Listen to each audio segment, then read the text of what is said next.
बहुत ही ज़्यादा ध्यान से ज़रा सुनेंगे। हमें जो है ये बेटा एक बहुत इम्पॉर्टेंट क्वेश्चन है, ठीक है, 6 नंबर का एक मोस्ट इम्पॉर्टेंट क्वेश्चन है। क्वेश्चन जो है ये आपका समग्र मांग और उसके घटक, उससे ये रिलेटेड क्वेश्चन है, समग्र मांग और उससे घटक का। यहाँ पे मैं क्वेश्चन लिख रहा हूँ, उपभोग वक्र से बचत वक्र की व्युत्पत्ति का मतलब होता है डेरिवेशन। और यहाँ पे मैं लिख रहा हूँ बचत वक्र से उपभोग वक्र की व्युत्पत्ति का मतलब होता है डेरिवेशन। कैसे बनेगा देखिए, ये यहाँ पे क्या कह रहा है, ये कह रहा है उपभोग वक्र से कंजम्पशन कर्व से सेविंग कर्व बनाइए। कंजम्पशन से सेविंग बनाना है, कंजम्पशन से सेविंग। और यहाँ पे क्या कह रहा है, बचत वक्र से सेविंग से जो है उपभोग वक्र बनाना है। इस टॉपिक को ज़रा ध्यान से समझेंगे। अगर आपको उपभोग से बचत वक्र बनाना है, आपको बेटा डायग्राम जो है ना इसके बनाने के कई सारे तरीके हैं, लेकिन मैं बिल्कुल ऐसी आपको जुगाड़बाजी बताऊंगा, आपके दोनों काम हो जाएंगे। देखिए आपको डायग्राम दोनों में कैसे बनाना है। पहले हम बात करते हैं, अगर मुझे उपभोग से बचत वक्र बनाना है तो कैसे बनेगा उपभोग से बचत वक्र, वो समझिए। सबसे पहले आपको क्या करना है, सबसे पहले ये एक्स अक्ष हो गया, ये ओरिजिन हो गया, ये वाई अक्ष हो गया, और ये वाई का नेगेटिव वाला हो गया। हमने पढ़ा भाई ए एस कर्व कैसे बनता है। ए एस कर्व जो है वो बनता है आपका 45 डिग्री। सबसे पहले आप बनाएंगे ऐसे y, ये बन गया आपका 45 डिग्री। उसके बाद आपको उपभोग वक्र बनाना है। उपभोग वक्र सिर्फ उपभोग, एडी नहीं, उपभोग वक्र आपको कैसे बनाना है। उपभोग वक्र हमने पढ़ा है कि भाई उपभोग वक्र जो है वो तो इस तरीके से बनता है, ऐसे ओरिजिन के ऊपर से जो है स्टार्ट होता है। इसको नाम दे देंगे, मान लीजिए सी नाम दे दीजिए। और ये जो गैप होता है ये किस चीज़ को इंडिकेट करता है, ये जो गैप होता है ये सी बार को जो है इंडिकेट करता है। और आपको अगर ये याद हो, जिस पॉइंट पे ये सी और वाई, जिस पॉइंट पे बेटा ये आपस में इंटरसेक्ट करते हैं, इस पॉइंट पे क्या हो रहा है, इस पॉइंट पे जो है इसको मैं मान लो ई नाम, हाँ, इस पॉइंट पे y और c आपस में बराबर हैं। तो y और c बराबर का मतलब क्या है, जितनी इनकम हो रही है उतना ही मैं उपभोग कर रहा हूँ। मतलब बचत यहाँ पे जो है शून्य है। ये है इस पॉइंट का मतलब। इस पॉइंट के कई सारे मीनिंग है। इसका मतलब है बचत 0 है, इसका मतलब है APC 1 है। क्यों? क्योंकि y और c बराबर हैं, जितनी इनकम है उतना उपभोग। मतलब अगर मेरी इनकम 5000 है तो मैं उपभोग भी कितना कर रहा हूँ, 5000 का। तो अगर मैं APC निकालूंगा 5000 अपॉन में 5000 कितना आएगा, 1 आएगा। तो भाई ये इसका मतलब है। तो इस पॉइंट पे यहाँ से मैंने नीचे इसको करा, इस पॉइंट पे बचत वक्र कैसे बनता है। बचत वक्र जब आप बनाओगे बेटा, मुझे उपभोग से बचत वक्र बनाना है, तो आप जब बचत वक्र बनाएंगे इसको डॉटेड वाला बनाएंगे, इसको डॉटेड वाला बना दीजिए, ठीक है।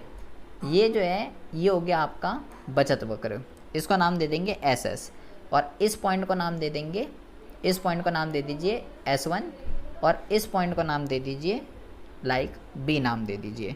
और इस पॉइंट पे क्या है, इस पॉइंट पे S इज इक्वल टू 0 है, बचत 0 है, क्योंकि यहाँ पे y और c बराबर हैं आपस में। पहले आप समझिए उपभोग से बचत वक्र कैसे बना, ऐसे। अगर आ जाए बचत से उपभोग वक्र बनाइए, तो आपको क्या करना है, सेम यही डायग्राम बनाना है, ठीक है। लेकिन सर जो आपने 45 डिग्री पे जो ये ग्राफ बनाया है, ये नेशनल इनकम है ना, y बराबर, हाँ, ये नेशनल AS है, समग्र पूर्ति या नेशनल इनकम कह सकते हो। अब क्या करना है आपको, यहाँ पे आपको ये बना दिया मैंने, मान लीजिए ये मैंने बना दिया y। अब मुझे बचत से ये बनाना है। जब बचत से ये बनाना हो तो C वाले को डॉटेड बनाना है, और जब C से S बनाना हो तो S वाले को डॉटेड बनाना। तो अभी मुझे सी वक्र बनाना है। तो सी वक्र अगर मुझे बनाना है, सब काम वैसे ही करेंगे, लेकिन सी वाले को डॉटेड बना दीजिए। इसको जो है डॉटेड बना दीजिए, ये हो गया सी। ये इसको कहाँ पे इंटरसेक्ट कर रहा है, यहाँ पे। यहाँ से जो है लाइन खींच दीजिए, इसको सेम नाम दे दीजिए ओ, इसको नाम दे देंगे सी, और ये इसको नाम दे देंगे ई, और ये यहाँ पे आ गया। और इस अब की बार एस वक्र को डॉटेड नहीं बनाना, एस वाले को पूरा बना देंगे ऐसे। ये हो जाएगा एस, ये हो जाएगा एस, और इस पॉइंट पे क्या हो रहा है, इस पॉइंट पे इसको भी नाम दे देंगे, बी नाम दे दीजिए इसको। इस पॉइंट पे बचत जो है वो 0 है, और इस पॉइंट पे क्या है, इस पॉइंट पे y इज इक्वल टू सी है, और इसको नाम दे दीजिए S1। अब ज़रा ध्यान से सुनेंगे, आपको क्या करना है, पहले डायग्राम देख लीजिए दोनों का। जब आपको C से S पे जाना है, C से S पे, तो S वक्र आपको बताना है, तो S वक्र मैंने डॉटेड वाला बनाया है, ठीक है जी। और जब आपको क्या कहते हैं, S से C पर जाना है, तो मैंने C वाला वक्र जो है वो डॉटेड बनाया है, ठीक है, ताकि हमें सही से दिखे। यहाँ पे आप लिख देंगे x अक्ष पे I, यहाँ पे भी आप लिख दीजिए x अक्ष पर I, ठीक है। एंड यहाँ पे आप लिख देंगे y अक्ष पे आप लिख देंगे उपभोग और बचत, यहाँ पे भी आप सेम लिख देंगे उपभोग और बचत। आपको वो एग्ज़ाम में क्या बोलेगा भाई उपभोग वक्र से बचत वक्र कैसे बनता है बता, या बचत वक्र से उपभोग वक्र कैसे बनता है बता।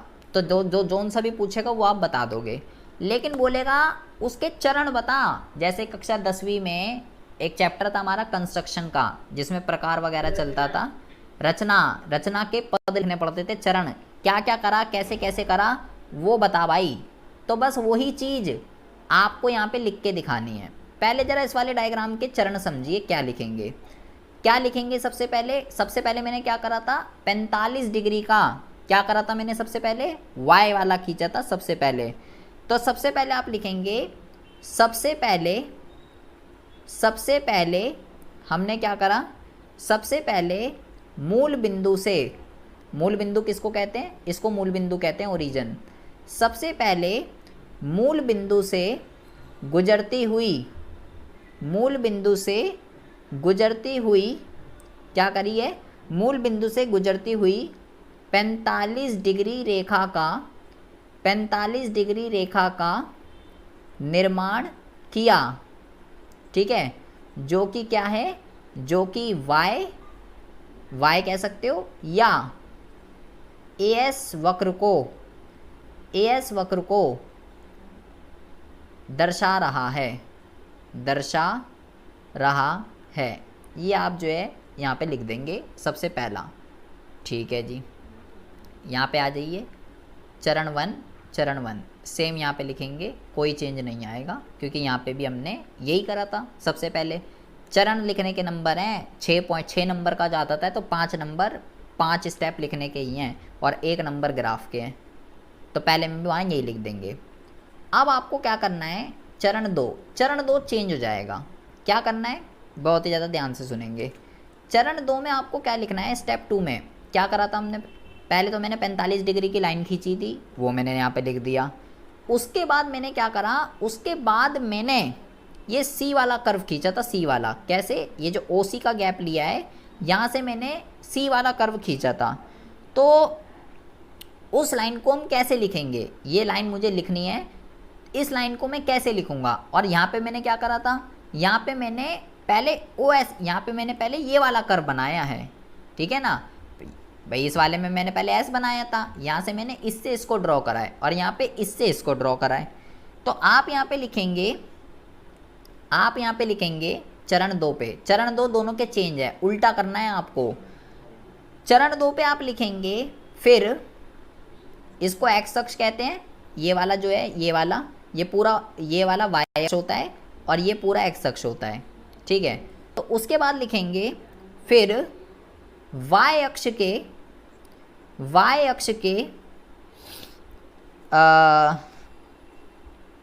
क्या लिखेंगे जी, बचत वक्र से उपभोग वक्र, कहाँ है बचत वक्र से उपभोग वक्र, ठीक है। चलो पहले यहाँ पे हम लिखते हैं चरण 2, यहाँ पे आप लिखेंगे फिर y अक्ष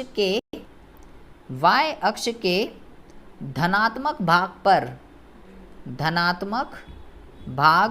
पर OS1 के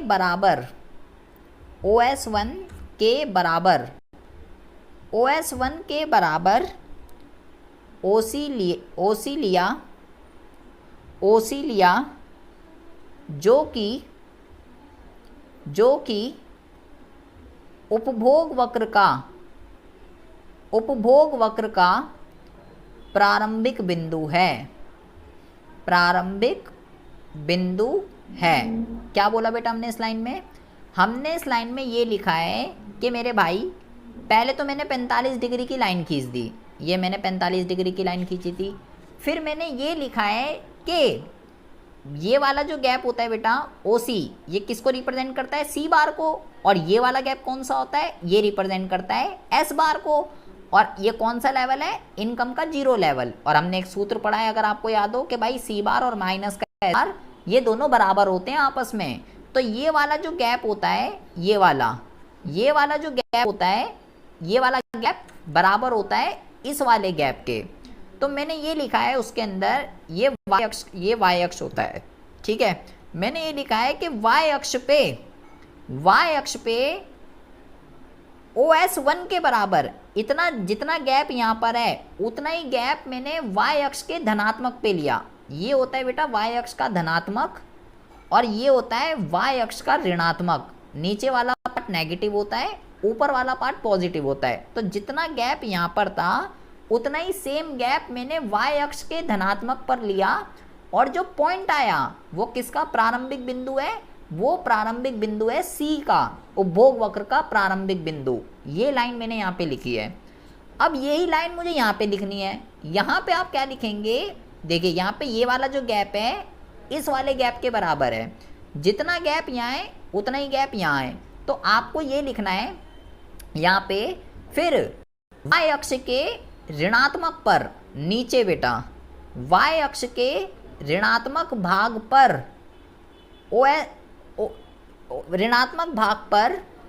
OC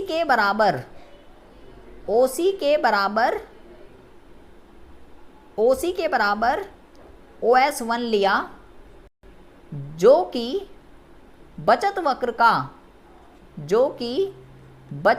का क्या है? बचत वक्र का प्रारंभिक बिंदु है। ये मैंने लिखा। क्या लिखा? मैंने लिखा कि भाई जितना गैप यहाँ पर है ना उतना ही गैप मैंने नीचे वाले पोर्शन पे लिया। इस वाले पोर्शन को क्या कहते हैं? इस वाले पोर्शन को y का ऋणात्मक भाग कहते हैं, ठीक है। यहाँ पे भी मैंने समझाया। और ऊपर वाले को धनात्मक कहते हैं। तो मैंने ये लिखा है कि जितना गैप ऊपर था ना उतना ही गैप मैंने नीचे लिया और y के ऋणात्मक भाग पे पॉइंट लिया, ये OS1 पॉइंट लिया। यहीं से बचत वक्र क्या हो रहा है? यहीं से बचत वक्र जो है वो शुरू हो रहा है। ये मैंने लिखा कि भाई अभी मैं यहाँ पे आ गया, इस पॉइंट पे आ गया मैं OS1 पे। अच्छा जी, ठीक है। अब जरा देखिए, अब हम लिखेंगे चरण 3। फिर क्या करा? स्टेप के नंबर हैं बेटा जो मैं लिखवा रहा हूँ यहाँ पे, इसी को लिखेंगे क्योंकि बच्चों को स्टेप लिखने में बहुत ज़्यादा दिक्कत होती है। अब ज़रा देखिए, अब क्या करेंगे? अब क्या लिखेंगे? हम आ गए यहाँ पे। अगर इस डायग्राम की बात करें, पहले मैंने 45 डिग्री की लाइन खींची, ठीक है। इसके बराबर मैंने इसके ऊपर पॉइंट लिया, ठीक है। अब मुझे इस पॉइंट को एक्सप्लेन करना है। मैंने इस पॉइंट को एक्सप्लेन कर दिया। अब मुझे इस पॉइंट पे आना है, ये ई पॉइंट पे। यहाँ पे क्या लिखेंगे? रचना आसान करना नहीं है, क्या लिख दिया प्रभाकर? ये। अब आपको क्या करना है? पहले हम सी पे आ गए, अब मुझे इस ई पॉइंट को एक्सप्लेन करना है। इस ई पॉइंट पे वाई और सी आपस में बराबर हैं और बचत यहाँ पे 0 है। तो इस पॉइंट को आप क्या लिखोगे? इस पॉइंट का आप ये लिखोगे कि भाई एक्स अक्ष पर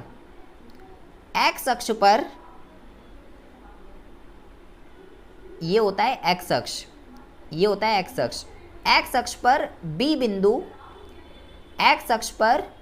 बी बिंदु शून्य बचत को दर्शा रही है। शून्य बचत को दर्शा रही है। सबसे पहले तो ये लिखा मैंने, क्या मैंने? कि ये जो एक्स एक्सिस है ये जो एक्स एक्सिस है, इसका जो बी पॉइंट है ये किसको दर्शा रहा है कि इस पॉइंट पे बचत 0 है। ऐसे भी यहाँ पे भी लिखूंगा अभी सेम। और इसको क्या कहते हैं, ये जो मैंने लाइन खींची है, ये जो ई से ई बी पे मैंने जो लाइन खींची है इसको लंब कहते हैं, लंब। तो यहाँ पे मैं लिखूंगा एक्स अक्ष पर बी बिंदु 0 को दर्शा रही है। इस बिंदु से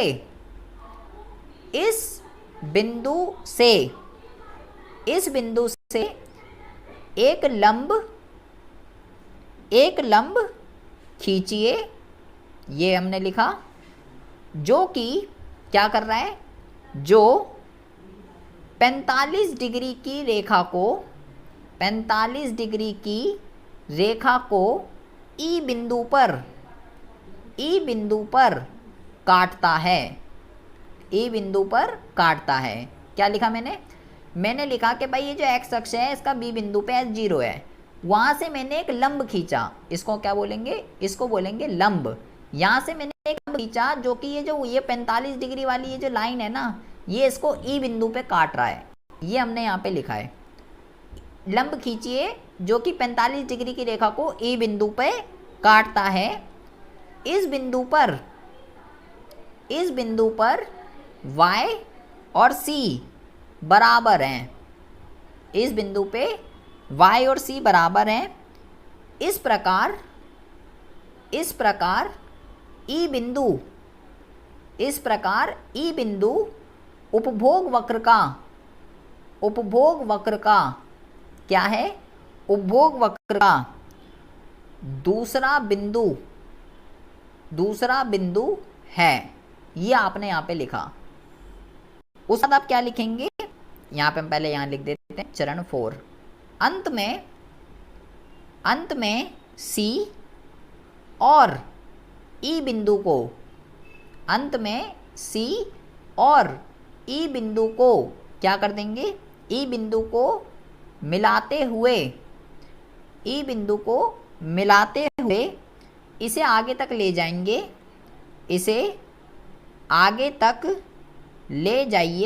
ये भी लिख सकते हैं, जिससे हमें उपभोग वक्र प्राप्त होगा। ये जो है आपने यहाँ पे लिखा। क्या लिखा है हमने ये लिखा है कि भाई एक पॉइंट मेरे पास ये आया सी पॉइंट, एक पॉइंट मेरे पास ये आया ई पॉइंट। फोर्थ मैंने स्टेप पे लिखा है, उसके बाद मैंने सी पॉइंट और ई पॉइंट इन दोनों को क्या करा है, इन दोनों को मिला दिया, और मिलाते हुए इसको हम क्या ले गए, मिलाते हुए आगे ले गए, और फिर जो हमारे पास ये जो कर्व आया सी, ये मेरा उपभोग वक्र है। ऐसी ही कुछ एक्सप्लेनेशन यहाँ पे भी लिखनी है, लेकिन इसकी उलट लिखनी है। क्या लिखना है यहाँ पे हमने ये लिखा है बेटा सबसे पहले कि एक्स अक्ष पे चलो मैं अभी यहाँ पे लिख रहा हूँ, देखिए एक्स अक्ष पर बिंदु बी शून्य बचत को दर्शा रहा है, शून्य बचत को दर्शा रहा है, जैसे कि यहाँ पर है। देखिए इस पॉइंट, दोनों ही ग्राफ में बी पॉइंट किस चीज़ को दर्शा रहा है, बी पॉइंट जो है वो शून्य बचत को दर्शा रहा है, ठीक है।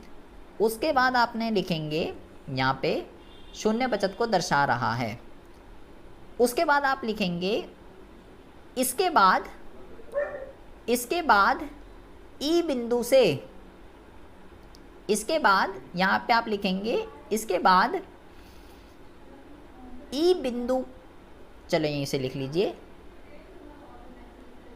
यहाँ पे आप लिखेंगे, थोड़ा अच्छा लिखिए, यहाँ पे आप लिखिए, हमने यहाँ पे लिखा था इस बिंदु से लंब खींचे जो कि 45 डिग्री की रेखा को ई बिंदु पर काटता है। इसके बाद आप यहाँ पे लिखेंगे शून्य बिंदु को दर्शा रहा है, या आप यहाँ पे लिखिए, यहाँ पे आप ये लिखिए, और ई बिंदु y इज इक्वल टू सी को दर्शा रहा है। ई बिंदु पे y और c बराबर है, और बी बिंदु पे बचत जो है वो शून्य को दर्शा रहा है। पहले हमने ये दोनों लिखा, दर्शा रहा है। अब ई से बी तक, ई से बी तक एक लंब खींचा, जो क्या कर रहा है, ई से बी बिंदु तक एक जो है लंब खींचा। नहीं, इसके एक्सप्लेनेशन ऐसे नहीं देंगे, आप यहाँ पे लिखेंगे, आप इसकी एक्सप्लेनेशन लिखेंगे ऐसे। एक मिनट रुको ज़रा, पहले तो यहाँ पे हमने वो करा है ना, चल जा भाई। इसमें आप पहले यहाँ से लिखेंगे बेटा, ये हटाइए यहाँ से, ये नहीं आएगा यहाँ पे, ये हटाइए। आप पहले लिखेंगे ई बिंदु पर y इज इक्वल टू सी को दर्शा रहा है। अब ई से बी तक एक लंब खींचा जो x अक्ष पर बिंदु B को, x अक्ष पर बिंदु B पर काटता है और इस बिंदु पर बचत जो है वो 0 है। यह बचत वक्र का दूसरा बिंदु है, ये लिखेंगे। फिर आप लिखेंगे चरण 4, अंत में S1 और B बिंदु को मिलाते हुए इसे आगे तक ले जाइए,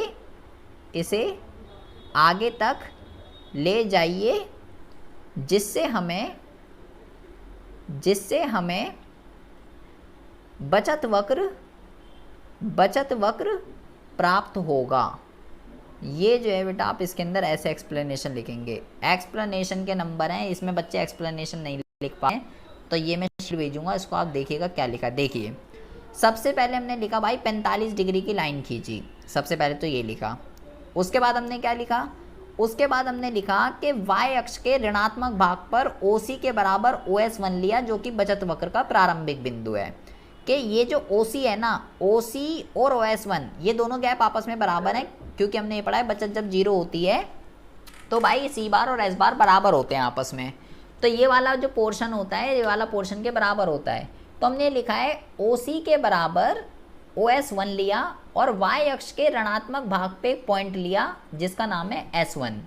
यहाँ पे यहाँ से यहाँ गया हूँ मैं, यहाँ से यहाँ, जबकि इधर वाले पार्ट में हम यहाँ से यहाँ गए हैं। यहाँ पे हमने लिखा है OS1 के बराबर OC लिया, जो कि y के धनात्मक भाग पे लिया है और ये इस पॉइंट को दर्शा रहा है। यहाँ पे हम यहाँ से यहाँ एक्सप्लेनेशन देनी है और इस वाले ग्राफ में यहाँ से यहाँ एक्सप्लेनेशन देनी है।